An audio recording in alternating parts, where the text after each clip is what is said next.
It's the Infectious Groove Podcast, part of the Odd Pods Media Network. Recorded from Detroit, Michigan, and Jacksonville, Florida. The Infectious Groove Podcast is your source for jammy jams, album reviews, and the best in-depth music discussion. Thanks for joining us. Now here are your hosts. Hello. It's Russ, it's Kyle, and Michelle, and we are the members who bring you the Infectious Groove Podcast every week. We're going to dig right into it, right off the top. Michelle, what did we talk about last week? Oh my God, you didn't even give me a chance to think about it. Yeah, because that's usually productive when you think about it for a little while. Like, it usually helps. 9 Inch Nails and Johnny Cash. Holy cow, she did it. And I don't even have an applause thing ready or anything. Wow, well done. She Can you hear that? Naturally applauses for herself. Yes, last week we talked about 9 Inch Nails and Johnny Cash in our totally epic cover battle for the song Hurt. And we are recording the current episode that y'all are hearing quite a bit earlier than we usually do in the week. So we only have a little bit of feedback on this on last week's topic, and then we have some feedback actually from episodes from before. So we're going to get into all that in a little bit. And then the main topic of today's discussion is one thing that we love to do, our album review series, and we have circled back around to a crowd pick. So we have an album that was given to us by a listener to check out, and that is Amigo The Devil is the artist, and the album is Everything Is Fine. So we will get into that in the second half of the episode. As we always do, let's get into the feedback first. Feedback, Joe. Don't worry about that. Right. Where would rock and roll be without feedback? In the way of feedback, what we have to share is a couple of things from last week's episode. Michelle, you were quite upset that our friend at PFYTW sent me a happy birthday voicemail, and you demanded that everyone wish you a happy birthday. Detention writes in and says, how are we going to wish Michelle a future happy birthday? She won't even remember us doing it. She barely remembers the topic from a week ago. Well, joke's on you because I remember last week's topic. My brain is growing back. Okay, well, details on that further, please. Let us actually, Kyle, will you let us know how that goes? I will keep you posted. Regarding the point that I labored about the end of the production, the production on the end of Johnny Cash's rendition of Hurt. Detention goes on to say, I kind of like the distortion at the end of Johnny's version. I notice it when it comes in toward the end. It's like implying that he'll be gone soon, and folks' memory of him will be as distorted as the generations move on, especially when coupled with the video. So I hear that. That's a solid interpretation. I still think Rick Rubin messed up the audio on purpose, but I'm open to that. I like that interpretation. No, me too. I think that's if nothing else, it gives all of us a different perspective on it. Absolutely. Verse Course Verse Pod is their first time writing into us, says this was a great conversation. I had a lot of fun listening. A couple of questionable hot takes, but that's why we do podcasts, right? I assume that the couple of questionable hot takes were yours, Michelle, but I mean, who's to say? I don't even know. What does that even mean? Well, first of all, I truly don't think, and Kyle, correct me if I'm wrong on this, I don't think we do hot takes on this show necessarily. Like, to me, a hot take is like when, Taylor Swift has the number one album in the nation and you go around being like, Taylor Swift's not that big of a deal. You know what I mean? Like, that's like... Yeah, a hot take is like a not thought out opinion that you want everyone to hear. Now, having said that, and I want to be clear, we're not insulting these folks who just wrote into us for the first time. I don't mean to do that. But what I'm just an old, and I need everything explained thoroughly. Yeah, but what I do mean by us not doing hot takes is I could totally see, I think it's kind of universal that almost everybody just says the Johnny Cash version of Hurt is superior. And the three of us reasoned why we all picked the original over it. So is it like saying unpopular opinion? Yeah, kind of. Yeah. Okay. This was a very well thought out show, so there is no hot takes here. Sorry. Yeah, that's fair. And Michelle, let me say this to you to wrap up the hot take discussion. That's what a hot take is, Grandma. Now let's get you to bed. I'm already in bed. Right. Yeah, no kidding. Sean and Chris write in, said, I just listened to both Trent Reznor's version and Johnny Cash's version of Hurt. You can sense the pain in both, but I felt it more in Johnny's version, so that's the one I would go with, which, again, totally understand that. And another thing, too, and Kyle, this is what you were saying about like the well thought out opinions. I don't think at any point we were trying to discount the work Johnny Cash did on it. If anything, I went on a tirade about the work that Rick Rubin did. Yeah, and if people want to go further, there is a great version of that song done by who, Michelle? Marcus Mumford and his Yes. sons. And the sons, yes. So, go. You guys should go listen to that, and then you can decide which of the three you like better. Yeah, for sure. I totally forgot that the Mumford and Sons version happened until Michelle sent me a video of us seeing it happen live. And then I was like, oh, yeah, that is a great version. It really is. It really is. One last piece of feedback, and this is a voicemail from listener Mario all the way out in Las Vegas. One thing I want to say is I kind of had to cobble this voicemail together, and this will be kind of funny. First of all, you know how I always say that you can call our hotline at 313-364-9899 and leave us voicemail? Hey, did you guys know you can also leave us voicemail through our website? I had no idea. I knew that you could send us write an email or a comment on the website and it'll come to our email. But I woke up the other day to it being like, you have 2 voicemails from your website. And I was like, that's not real. So. I did not know. I knew that you could contact us through there, but I did not know that you could leave a voicemail. So it's like a voice message? Yeah. So here's the thing, though. Please don't do that, everyone. Please use our hotline, 313-364-9899. The reason why I'm saying that is because this is the first time someone's ever left us a voice message through our website.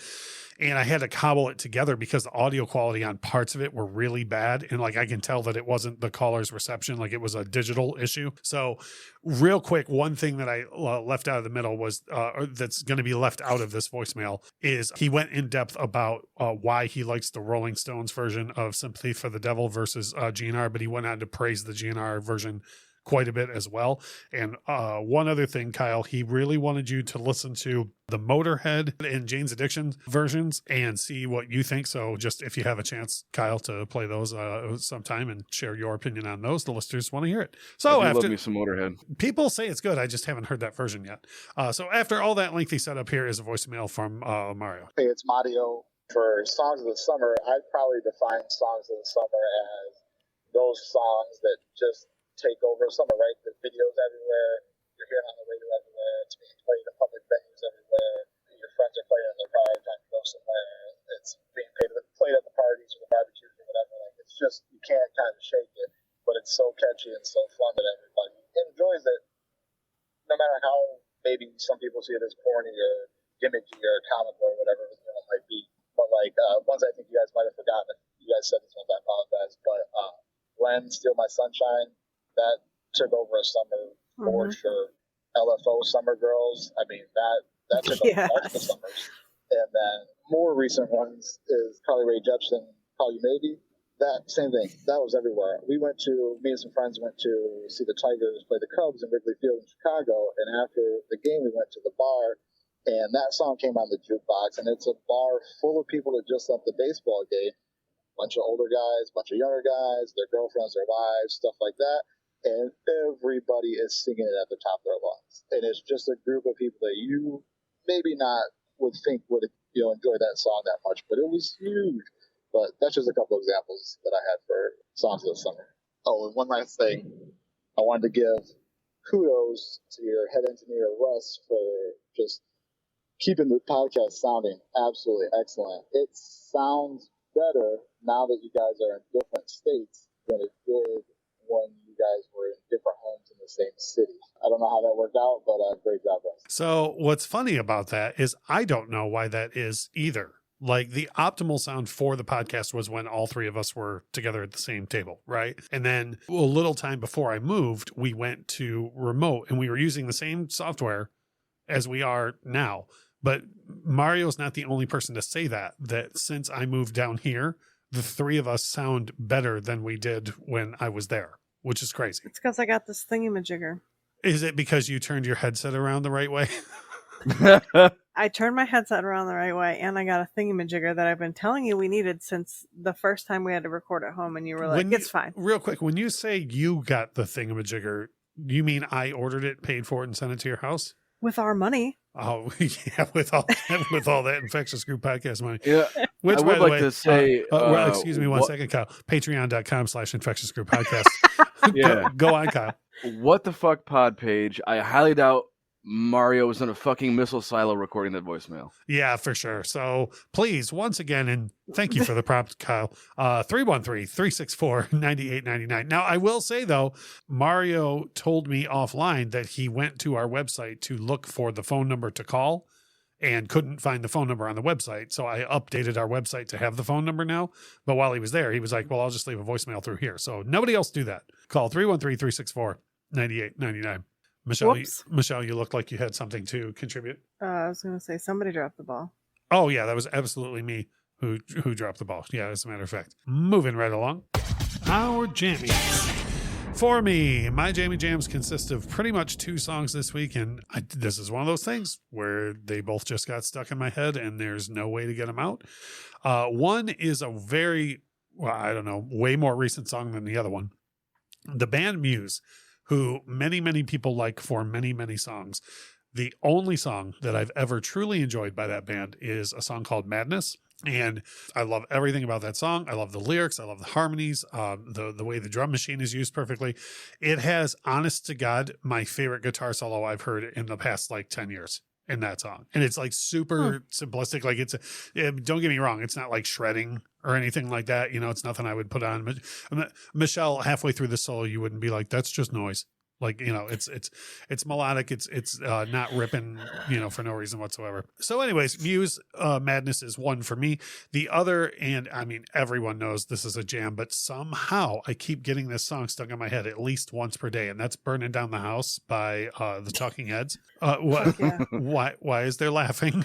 I would say, fuck yeah. Oh, okay. It's such a jam. And I mean, I like so many songs by the Talking Heads, but when I was a kid, I'm reasonably sure that's the first I ever heard of them was that song. So I think that's a thing that I just remember that song more often than the rest. But what a great band. And that song is just 10 kinds of awesome. So having said that, those are my jammy jams. Michelle, we're going to go to you before Kyle. Yeah, I know. Are you not ready? Do we need to go to Kyle first? Oh, boy. No, I'm ready. So I didn't have a whole bunch of time this week. Oh, boy. So I was listening to the second. But I do have some jammy jams. You had less time than all the rest of the people on Earth. I did. Yeah. This song has been stuck in my head for a little over a week, and I can't get it out. And I don't even know anything about the band, but Paloma Faith, Only Love Can Hurt Like This. I'm not familiar, I don't think. Is it one of those that if you play it, me and Kyle will be like, oh, I know that song? Or is this First of all, I heard Kyle listening to it when I came home the other day, so I know that Kyle knows the song. And second of all, I'm pretty sure you know that song. What's that song recently you were like, oh, I do know that song? Oh my God. Vance, I realized you're addressing me. I was taking a moment to think. Riptide by Vance Joy. Yes. And so I guess I'll put this on the list of songs that I will probably say, oh, I know that song. Yeah, I feel like you've heard it before. Was this brought to you by a Spotify playlist, or did you put it on purpose? You had it in your head? Oh, on purpose. I must have heard it somewhere. Maybe, I swear it was playing in my house one day, and I was like, that's a fucking jam, and then I couldn't get it out of my head. So that's what I've been listening to. And also, I unfortunately had to miss Jen Wigmore last week in concert. Detroit. How come? And so, because it was my baby's first birthday, and she didn't want to go. Which is ridiculous. So, if they don't allow babies at the casino, I don't know. That's. Have you ever tried to take one there? I have not. I'll tell you what. I'm not trying to start anything, but that sounds babyist to me. It is very babyist. So, anyways, I had to miss the concert, even though I had free tickets. So I've been putting on my own concert in my car on my way to work. Sure. Jen Wigmore. So those are the two. Spotify presents Michelle singing Jen Wigmore's greatest hits. Is that the name of this tour? Yes, at the top of my lungs at 8 a.m. I'm sure all the people who are stuck in construction traffic would love that. Oh, they do. I keep getting a whole bunch of hand signals out of the car. I'm assuming that it means people that saying they want you're number one. Are they middle fingers? I was gonna say it's a bunch of people. I can't hear. They have to turn it up. People telling her she's number one and singing. Yes. All right. So those are your jammy jams, Michelle. Those are my jammy jams. Those are Michelle's jammy jams. And Kyle, what are you listening to? 2 albums this week, but one is the most unjammy jam of jammy jams. As in, you hold have on. an unjammy jam? As in, you wanted to like it and then you did not. Yes, as in I was very excited about it, and then much like every single other person, was highly disappointed. Was it Michelle singing Jen Wigmore? No, I've yet to witness that. I see. And I know that a record came out that a bunch of people were crapping on, and I can't remember what it is. It's probably what you're going to say. What was it? It is called Honestly Never Mind, and it's by Drake and my humble opinion of that is honestly, never mind. Oh no, it's boo boo. Huh? No. It is. I don't even. If anyone that's a Drake fan went and listened to it, they would. There's like a 99% chance they would turn it off. Is it the worst Like, thing that's Canada's how- ever done to us? It's the worst thing that Drake has ever put out, hands down. So, like, in turn, the worst thing Canada's ever done to us. Then, yeah. fair enough. And if you're a Drake fan, just go listen to it and you tell us what you think, because he tried to get into like this whole like dance hall thing. Oh, Dance no. hall days? But it's like someone who doesn't understand like dance hall music is trying to make dance hall music. Right? No, I know what you mean. And And the a entire story from the Michelle entire needs- fucking record sounds the same. Like like from one to however many tracks there are, sounds like you're listening to one entire track. Oh no, but I've heard from Michelle. That's the terrible thing. That It's is a just terrible not. thing. It's not good, and he's been like trying to defend himself and whatnot. But like every single person on the internet's just been like, "What is this shit?" That's a bummer. And I know you And well enough to I know concur. that you. What is yeah, this shit? yeah, but I know you well enough though that you didn't read that and be like, "Oh, this is going to be crap." Like I No, know you might have read that, listened to it, and then was like, "Oh no." And the funny thing is that I didn't even read any of that shit until after I listened to it. But then everyone had the same opinion that I have. Like, Yeah. what is this shit? Yeah. So, and I don't want to speak on your behalf, so I'm going to ask you this directly. No Kyle bump for Drake. No, not for this album. He Fair. needs to put that back in the garbage can it came out of. Nice. Well, okay, let's take an upswing. What artist is probably going to get the Kyle bump then? Who is the other album? So you're listening to? I don't know what brought it up. Oh, I might have heard him on the radio, but Young Dolph. I heard him on the radio, and I was like, oh man, you know what? Like, I really want to listen to some Young Dolph, and he's no longer alive, so I should probably put some on and reminisce and listen to it. So I put his latest album, Rich Slave, on, and was blasting that in the car. How long before he passed did that come out? Or was that a posthumous release? No, I think it came out right before he passed. Okay. And of course, I it's sad that I have to qualify this every time I say it, but I remember we went through a string when we started the show in like the first 6 months of like a rapper would put out a record, you would talk about it, and then they would pass. And so I wasn't sure. And I'm not at all saying that to be funny. And I am pretty sure that he was one of them that had a title come out and then passed away not long after, but I could be wrong. Will that also be the Kyle bump?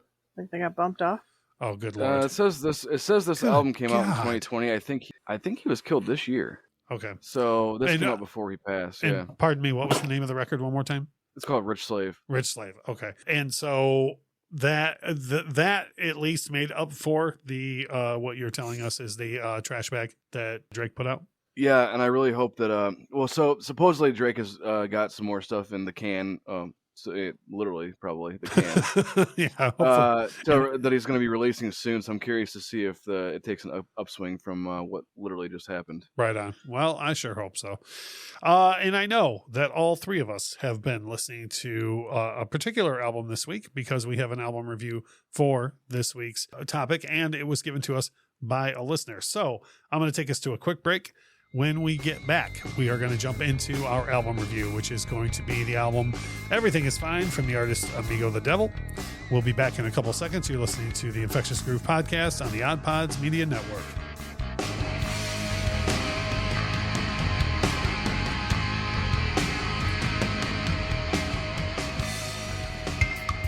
Hi, I'm Sam. I'm Richie. I'm Little Matt. And here in the 500 Section Lounge, we are three dads who host a family-friendly weekly podcast. Yep, we laugh, we go on tangents, we talk to great guests. Tangents? I don't know what you're talking about with that. You know, there are gases leaking. All right, okay. Yeah, we have legendary conversations from sports to history and everything in between. So be on the lookout for what we do next. And always be there to grab a listen. Hi, I'm Tina Jaramillo. And I'm Hillary Doherty. And we host the Muck Podcast, where we discuss the dark and sometimes weird true stories in American politics. Hey, Tina, did you know that Elvis crashed the Nixon White House for the sole purpose of getting a DEA badge, and it worked? What? Or how a gun control advocate senator out of California engaged in gun trafficking with notorious gang leader Shrimp Boy? Shrimp Boy, I remember him. Okay, so, you know, we cover all of that and more from maladies, madness, mischief, and murder in U.S. politics. And we also host a bi-weekly interview segment called Lil Muck. We interview politicians, journalists, activists, and others who share their experiences in politics. Find the Muck Podcast wherever you listen to podcasts and check us out on social media at the Muck Podcast. We are back. It's Russ, Kyle, and Michelle. And after quite an eventful first half of the show, where not only did Michelle remember things, but also had songs that she's sure we've heard. Kyle had an unjam. That makes two of you now have had unjams, by the way, in the first half of the episode. It's unfortunate. It's you always hear about it happening to someone else, but you never think it's going to happen to you. But it'll happen to you one day. Going into the second half of the episode, you guys, if you're regular listeners of the show, you know how this works. We have our cover battles that we do, and we have our regular topics that we talk about. But every third episode is an album review, and we cycle through. Michelle gets to pick, Kyle gets to pick, I get to pick, and then our listeners get to supply an album for us to listen to. This week, we are going to do an album review from our crowd, and that was listener D Tension on Twitter, who's been very supportive and always has great feedback for us. Sent us this one back a while ago and said, hey, when you guys circle back around, would you please take care of this record? The record that he brought us to review is an artist called Amigo The Devil, who is now, Michelle, I'm going to start off confusing you right off the bat. Amigo The Devil is one person. It's Danny Kiranos. I believe I'm pronouncing that correctly. And so it's like a Dashboard Confessional 9 Inch Nails situation where it is this one person with a rotating cast around him. The album is called Everything Is Fine. It was released October 18th, 2018. Amigo The Devil hails from Miami, Florida. Now, here's the fun part before I get into why this album was picked for us. I looked up what genre of music this is, because a lot of times I will say to you, Michelle, or to Kyle, when you're describing your jammy jams, I will say, what kind of music is it? And both of you generally are like, I don't know. So I looked up what genre. That question. I know. So I looked up what genre this is. I'm not putting you on the spot. Would either of you like to guess what this genre is called? Is it something we've never heard? It's a genre I'd never heard of before. Gothic country. Close, Michelle. Ooh. Any guess? I was trying to think of something funny, but now all I can think of is Murderfolk. This genre is Murderfolk. Is what this, that's great. I fucking like that as a genre. That's it's awesome. accurate in my opinion. So we always ask the listeners, or myself or Kyle or Michelle, why did you pick this album? And D-Tension writes in and says, I feel like this would be right up Michelle's alley. The songwriting and the lyrics are the best I've ever heard. It contains song lyrics that I would consider some of the best of all time. So that is the comment that D-Tension made on this record. So when we go through our rotation, what we usually do is we start off talking with our best tracks on the record. And Michelle has been complaining as of late that she doesn't get to go first on things. So I'm going to ask Michelle to go ahead and tell us what your best tracks were on this record. I thought you were going to be like, so I'm not going to ask her. Yeah, so I'm not going to Michelle first. So my favorite tracks, my jammy jams, if you will. Everyone Gets Left Behind, Hungover in Jonestown, I Hope Your Husband Dies, Hell and You, You Are Perfect Too, and If I'm Crazy. So a greater majority of the record. I mean, don't spoil it. No, but I'm saying that's a hefty number of songs to have for. It's more than you had for In Excess Kick, let's say. Yes. That's more than the number of songs on In Excess Kick, I believe. Kyle, what did you? I go ahead, greatly Michelle. enjoyed the record. Yeah, as did I. Kyle, what did you have for your best tracks on the record? Preacher Feature, Hell on You, The Liars Club, and Everyone Gets Left Behind. So I'm going to go ahead and agree with everybody on those as right off the top. And I'm going to say that in addition to that, and I don't believe either of you mentioned these two, but Cocaine and Abel and If I'm Crazy, what a great combo to kick the record off with. I said If I'm Crazy, but I did not say Cocaine and Abel. Gotcha. Yeah, that is a great way to kick the record off. I agree. For sure. Yeah. And I, you know what's funny is, for me at least, neither of them were standout tracks. Like upon re-listen to the record, I wasn't like, when either song started, I wasn't like, oh, kick ass, right? But they're still really solid songs. And what's funny is we've labored the point on the show a lot about track listing and, sequencing, right? And I feel like those two songs, if they were anywhere else on the record, you would be like, oh, and then this happened and it stops the record for me. Mm-hmm. But they're like a great way to start the record off. And also, shout out to I Hope Your Husband Dies for one of the best song titles I believe I've ever heard in my entire life. So I have notes on that. So I put on my first listen, just background music at work. Just put it on. That's what I did too. See what happens. First listen. Yep. And I'm listening and I'm like digging it. And I'm like, did he just say, I hope your husband dies? And I was like, no, I just don't understand the lyrics. And so like, I was just like typing away and I'm like, pretty fucking sure. Did you expect to come to the episode and be like, you guys, you know what I thought that song was called?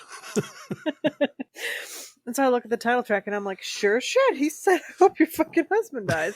And this was like before I even like dove in. Cause like right from the very first lyric, you're in that, you know? Like, oh yeah. You know how much. And so like I had just missed that part and just got to the chorus, and then now after listening to it several times, it's like I love that song, and I was floored. I was like, oh, we're just putting it right out there, huh? Yeah, that's that Murderfolk for you, putting out that I hope your husband dies. Yeah, but I was, for me, my best tracks on this were all ones that led to, it's hard to describe. I don't want to make it this simple, but really it comes down to, this is a fantastically sequenced record. I don't feel, and we can get into this later more, but do either of you feel like there were any lulls in the record? Like before we get to stinkers, was there any point where you were like, oh, this song?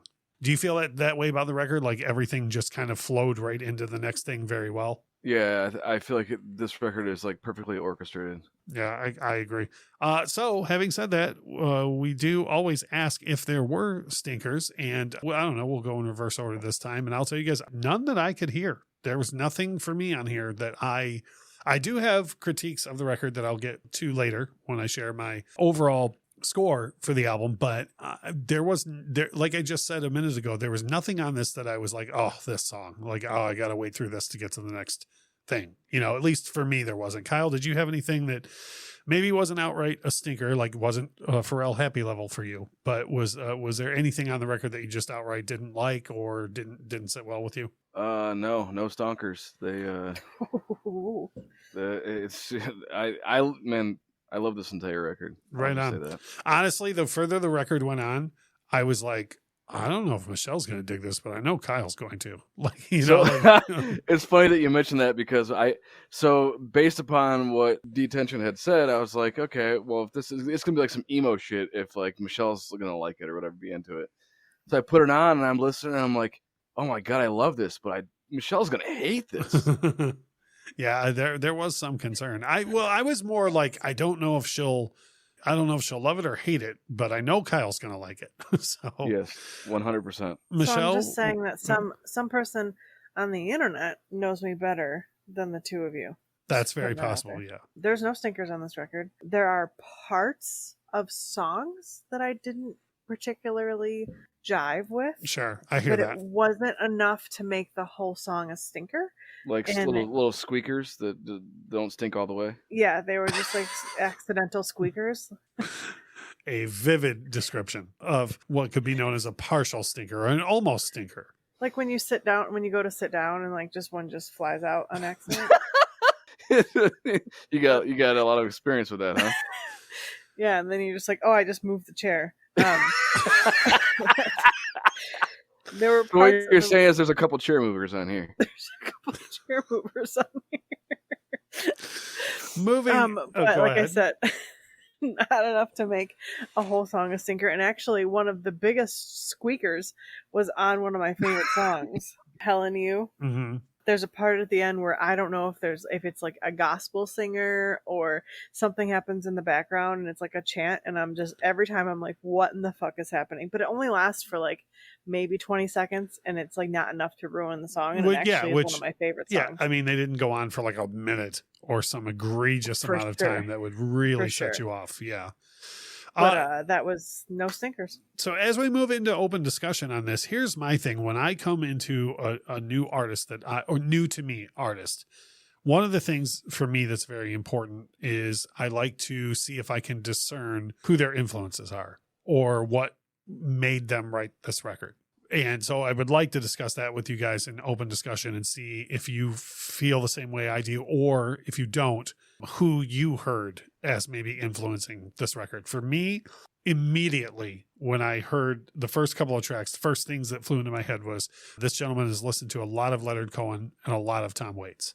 That was the first two things that flew into my head. So you agree? You hear that too? I got a little bit of Damien Rice too. Yeah, I mean, that tracks, right? That's 20 some years old now. Old enough to be influenced by. and I don't know if it's like the lyrics or the way he sings, and because it's definitely not like, I feel like they're not even similar. They're not like Damien Rice isn't Murderfolk, but like there's something about the way he sings that instantly was like Damien Rice. For sure. Kyle, do you hear those two influences, or do you hear others? Yeah, so it's like, to me, it's like Leonard Cohen and Tom Waits in the style of Orville Peck. Yeah, see, I could hear that as well. I mean, not going to be so much influenced by, right? I don't know which. I would assume. Well, how long's Orville been around? I don't know. I don't think that long, but like, it just there's a lot of similarities listening to, not like lyric wise, but just like, I don't know, structure and the way things sound. His voice is very similar to Orville. Yeah, I can hear that. One other thing that I love about this record is the immediacy of the production. Like, everything to me sounds like you are right there. And to me that to me that the production of this record is an example of how you convey urgency with what the lyrics are saying without needing to distort things. Okay, so Michelle, I feel like we both did it the same thing upon first listen to this record. It was like on in the background, not paying super close attention. Kyle, did you give it your full attention the first time, or did you do that as well? Kind of have it on in the background? No, I gave it my full attention because I was, based upon what Detention had said, I was fully expecting to be like, what is this shit that I'm listening to? Okay, right so it like snapped your attention to it. Yeah, when I put it on, I immediately, the opening track, I immediately was like, holy shit, like, this is amazing. Okay. The point I'm taking the long road on here is that with it on in the background upon first listen and not intently listening to the lyrics based on the production alone, I could really, things kept catching me that I would be like, oh, damn, this one's serious. You know what I mean? Like, oh no, this song is like, without even just hearing, I hope your husband dies, like I was catching things, out of the corner of my ear that I was just based on the production. I was like, oh, damn, like that, this is something I need to revisit. Right. Mm-hmm. The other thing I want to point out is that I feel like I'm not going to at all discount what Detention said about the lyrics being so good, because what I was able to discern and put some thought into, I thought was really deep. But I feel like for me, I mean, being a longtime Pink Floyd fan and this is going to lead to a good place. Michelle, you of all people know that I am always saying to people, listen to this part as far as like Pink Floyd lyrics go, right? Like, I'm the guy who is always like, do you know what this is about? So what I was going to say is Pink Floyd taught me to really look into, like, there's more to that lyric than you think. And so I feel like these lyrics deserve a lot more time from me than I was able to put into trying to write notes about the record as a whole after only a handful of listens, right? Yeah, I just feel like a week is not sometimes enough time. We all have other things that we're doing. Like, I feel like there's some records that I've listened to religiously that I'm still discovering new lyrics and new parts of songs that are like eye-opening, or they have a different meaning to me now, or you figure out what they're talking about, and that's after years of listening to it. So right, yeah. I feel like a week is not an efficient amount of time. I mean, we definitely got the feel for it, and we we know what's going on, but to actually judge it 100%, a week is not enough time. Right. Now, on the flip side of that coin, Kyle, you were this album grabbed your full attention right off the bat. Even with you diving headfirst into it, would you say you still want to go back and look into some of like what you might have missed, or what some of the lyrics meant that you did catch? Oh yeah, I'm going to re-listen to this over and over and over again, and I'm going to dig into all of the other shit that he has as well. Right on. Yeah. Which, by the way, side note, I put out on Twitter today just saying, hey, last week we had this, and this week we have this, and next week we're going to have an Amigo the Devil album review, and I tagged him in it, and he was the first person to like it on Twitter. So I thought that was kind of interesting. So Kyle, if you listen to him enough of his stuff, maybe we can get him on here for a little chin wag. Yeah, I would love to see him live. This is like the kind of music that is fantastic live. So. For sure. Yeah. And I would imagine an artist like this too, you could see in a venue that would suit it well. Like a 500 to 1,000 seater. Listening to this record, I felt like I was and I say this as a term of endearment, a dive bar listening to him. Oh, for sure. Yeah. And For those who have been in and around Detroit, maybe like the 8 Ball underneath the Blind Pig, or the Shelter. Of, actually. I feel like when artists play those venues, they have to give a whole bunch more to capture people's attention, you know, like they're in a small venue. And I just felt like I don't know, the way that he sings, and I think it has a lot to do with the production value. Almost as if people should put their phones away and pay attention to the music that's being performed for them. No, not that far. Upon doing a little poking around here, it turns out that it looks like he has 2 different live EPs. So I'm going to dig into that shit next. Because, Heck yeah. Yeah. And when I first put it on, I'm like, damn, how have I not heard of this guy? So, being that I love this kind of music. Yep. And then why is this guy not more famous? Well, I just looked it up on Spotify, and he has like 280,000 monthly listeners. So like, he is somewhat famous. Yeah. But like, I don't know. I don't know how he hadn't crossed my, YouTube recommendations or something along the lines at some point. It just boggles my mind that I hadn't run across it. I'll be honest with you. Let you down. I kind of had one of those like, oh heck yeah, this is why we do the show moments, because like none of the three of us, it's obvious that the circles we travel in, and we've labored this point on the show, but I think the three of us go out of our way to find new music and new artists, and I would say that we all listen to enough that this should have crossed one of our paths. I mean, the only reason I know about the Lone Bellow is because it came up on Spotify for Michelle, and 8 years and whatever 20 shows later, I would have thought that this would have crossed one of our paths, and it's interesting to mention the Lone Bellow because this came up because we did the Lone Bellow album review.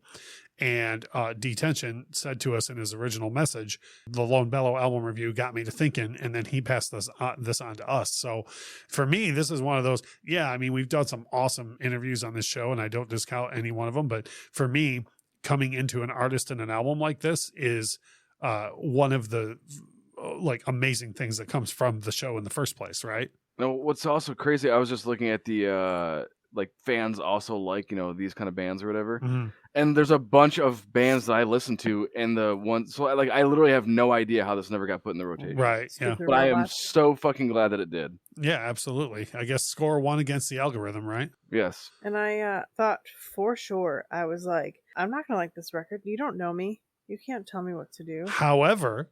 So I even went into this record with the mindset of, I'm not going to like this shit. And then what happened? And then I liked it. And then I liked this shit. Okay, we always ask this question as we move on in our discussion. Would you buy this album? I would absolutely buy this album. Not only that, but I think this is something that fits the album format. And by that, I mean not necessarily vinyl, but I think this is a record you would put on Spotify or however you're going to put it on with the intent of listening to it straight through. Like, I don't see people putting on this record to go, oh, I'm going to listen to one or two cuts and be done with it. Is that accurate? Do you guys think that's on the nose?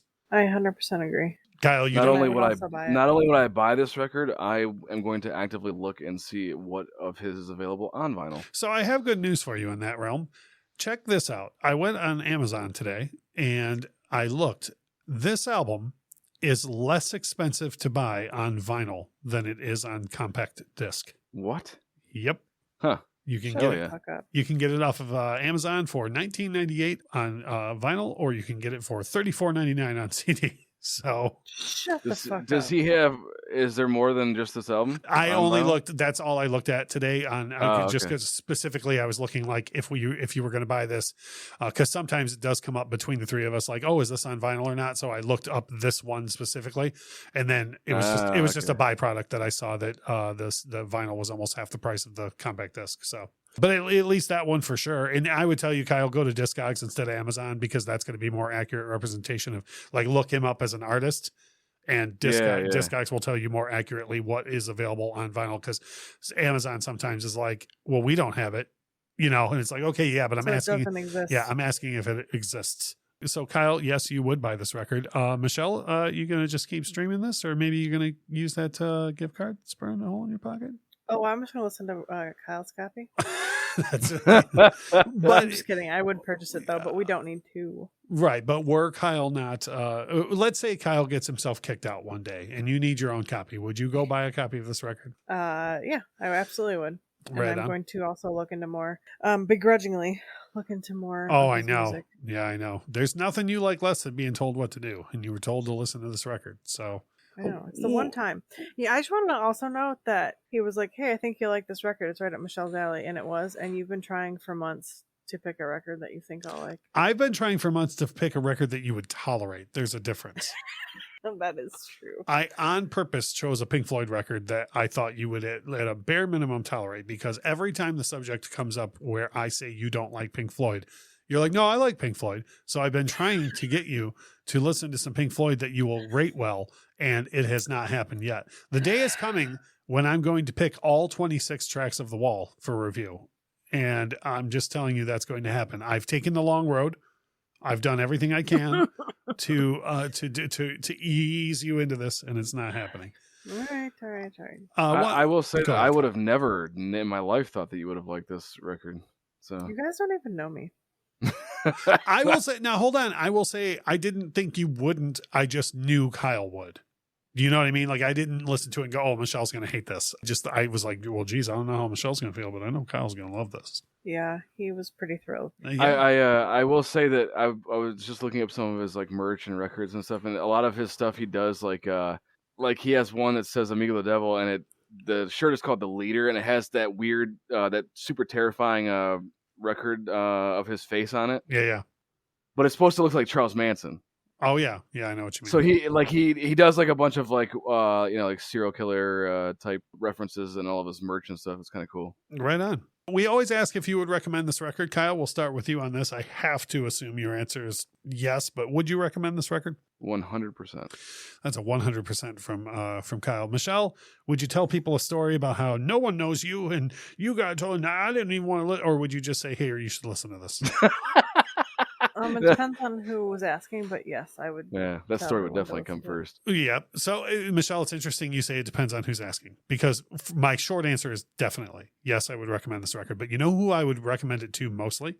And this has happened to all three of us, actually, with our evangelism about the Lone Bellow, is if anybody has said to the three of us, it just wasn't all about the Lone Bellow. The number one complaint about the Lone Bellow, or even later Mumford & Sons, is it's too slick, or like too lush, right? Not murdery enough. No, yeah. There's not a certain amount of murder in it.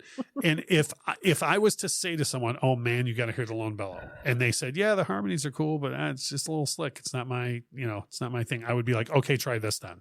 You know what I mean? Like, I would absolutely, this would now be my second in charge to recommending the Lone Bellow. Yes, and I also think that if you do like the Lone Bellow, that you also like this. So no, that's what I'm saying though. But I think it could also work as a good alternative if somebody says Lone Bellow is not quite my. Do you agree with that assessment, Kyle, or do you think everybody should just love both bands and that's all there is to it? Yeah, I agree. They're just I don't know what else to say. No, all good. We round things out with our scores, and I'm going to start with Michelle, because Michelle has sat on this show before and said incredibly complimentary things about records that I have brought to the table.